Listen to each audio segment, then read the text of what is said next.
All right, guys, we're gonna get into some Lightroom basic editing for today. And first, you want to make sure that you have your images saved where you need them to be. Sometimes that's your SD card, if you have your personal SD card, or USB, which is probably better. Your student drive, which is a good place to have things until they say it's not. I'm going to go into my folder for commercial photo, composition. I'm going to find an image that I want to work with. I'll make sure that I have it saved first.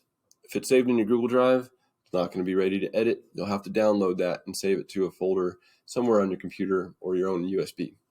So I know I have an image ready to go, and with Lightroom open, sometimes you're brought up with a similar page to like this, and this is great because these are great places to learn some awesome techniques that sometimes we don't have a whole lot of time to get into.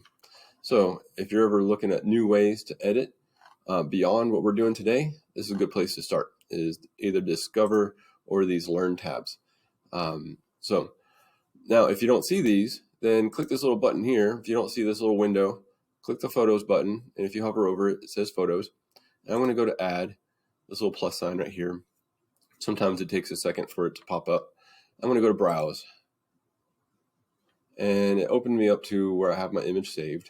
Otherwise, go through the folders and find where your image or images are saved that you want to edit. I'm going to choose that, and then I'm going to choose Review for Import. And another window is going to pop up in a minute. There we go.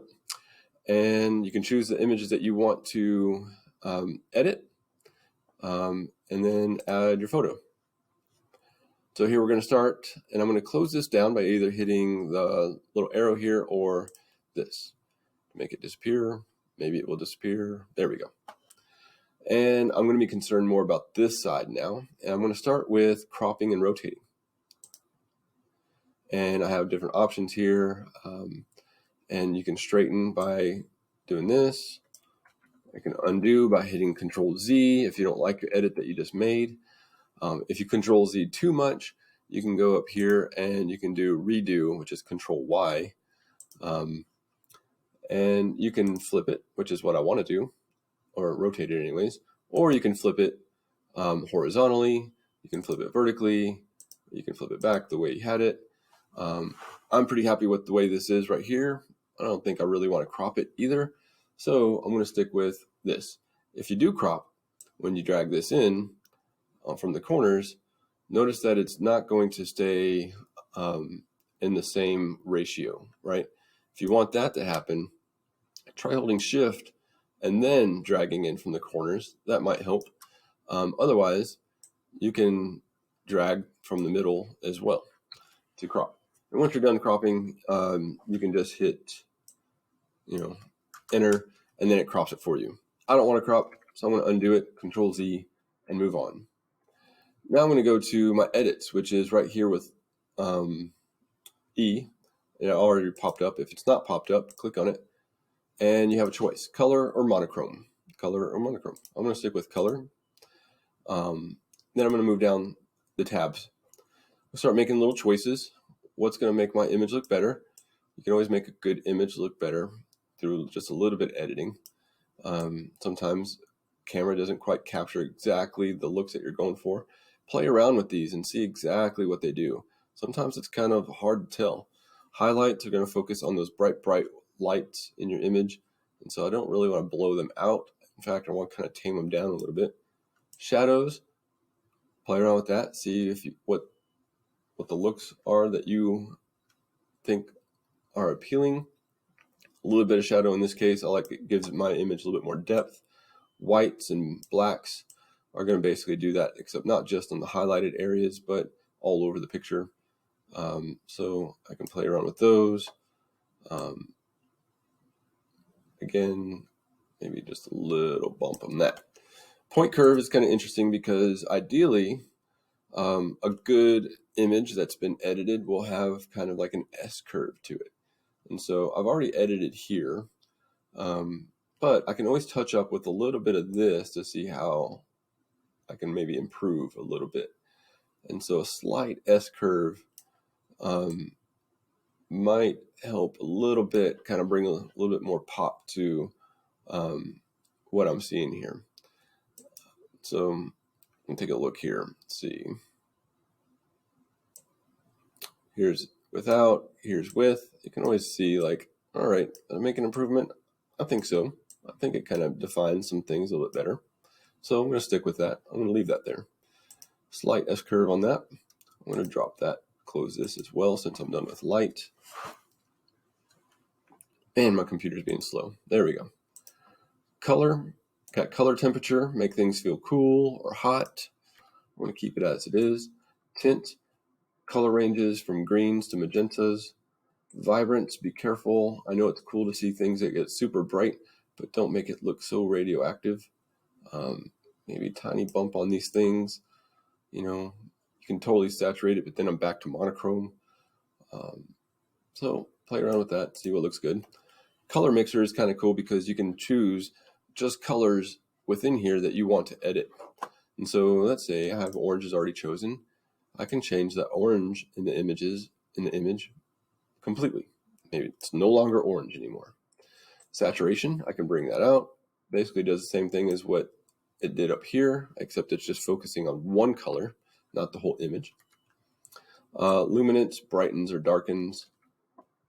And I can do the same thing with like colors like in the sky as well. So if I choose the blue, I can change the blue sky to a pink sky or a green sky, you know. I can add some saturation to that blue sky if I wanted to. I can brighten or darken it. So that could be interesting to bring out a little bit of oomph to some of your colors. Color grading is like a free-for-all when it comes to colors. Like you can change everything. I want to change all the colors. Then you can do that here. I want the shadows to look green. Oh yeah, that's kind of cool.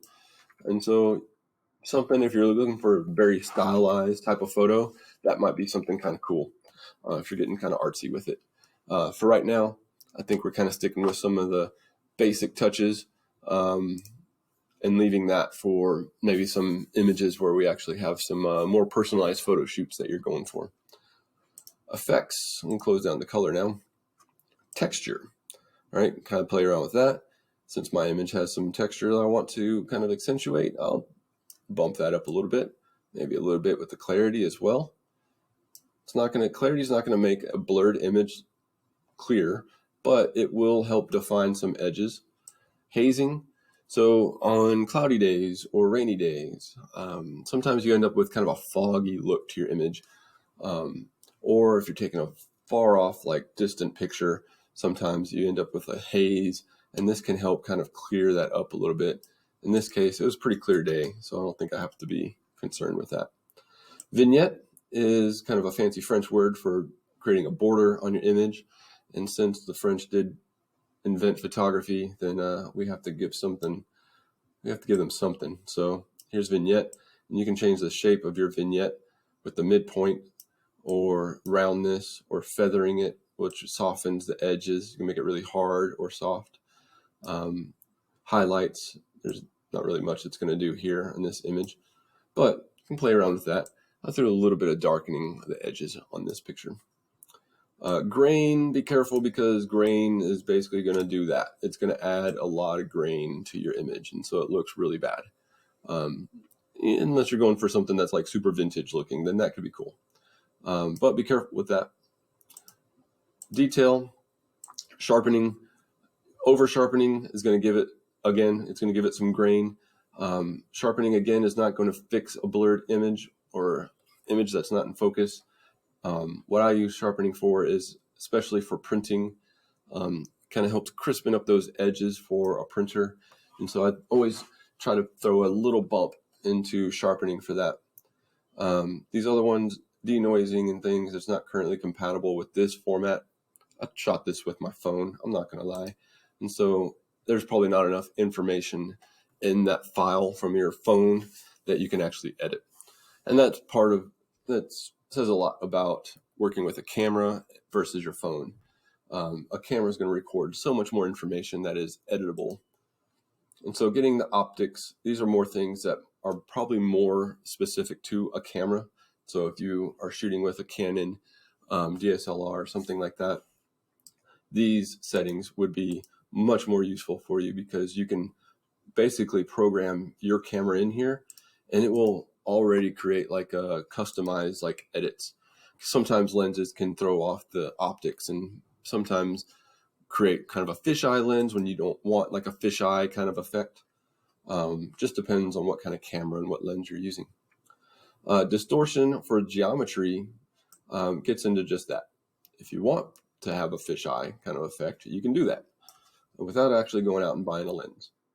You can flip things vertically, you can flip things horizontally, you can rotate them, you can change the squashiness or the stretchiness, scale things, offset, Y-set. I don't need to do all this. For this image, that's a little beyond what I need. But what I do want to get into, though, is some of this healing stuff. So I'm going to go here, select this healing tool, and I don't want this tool or the red eye tool, which would be nice if you have a portrait and you need to do something with red eye. If you hover over these, it's kind of cool because it will show you what you can do. I'm brushing there, but I want to put a bird there instead. That's kind of cool. And you can fade it out so it doesn't look like an exact copy. It makes him look like he's higher up. I love that. So it shows you a little tip on what you can do. Healing tool, great. You know, we're not all like $1 million supermodels here. So if you want to replace some things or fix some blemishes, that's kind of cool. Healing brush tool, showing me already what you're doing. Oh, let's work on that slobber. You can remove that and it will put something else in its place. That's what I want, because I want these people out of my picture. I zoomed in with Control plus, Control minus will zoom out, holding my space bar and dragging across my image so I can get down to these people that are unwanted in my photograph anyways. Not that they're unwanted, as people. Anyhow, here we go. Resizing my brush, which you can do either up here or I'm using the brackets on my keyboard next to the P. I want to resize it to a size that's suitable for what I'm replacing. If I did like a giant brush and brushed over these guys, I might crash the program. That's a lot of information that basically Lightroom has to try to think about how to replace it. So I'm going to work in small bits, otherwise it's going to overwork my computer and might crash. And I'm ready to go. I'm going to keep my opacity at 100 here, and I'm going to brush over Grandpa, see what happens. Okay, did pretty good. A little ghostly Grandpa happening right here. I'm going to turn off this show overlay, and I'm going to brush over Grandma now, and that looked good. Now there's still some ghosting happening here, so I'm going to clean that up with a little bit more. Just thinking about it, and boom, done. Now I'm going to resize my brush and work on these guys. Obviously didn't know that I'm a professional photographer and they're not supposed to be there when I'm there. I'm joking. Now I'm going to slowly brush over all of these guys, get rid of them. And I'm zoomed way in, so you might see like, oh, I can kind of still see some stuff there. Before I go back and retouch some things, I'm going to do this in small bits.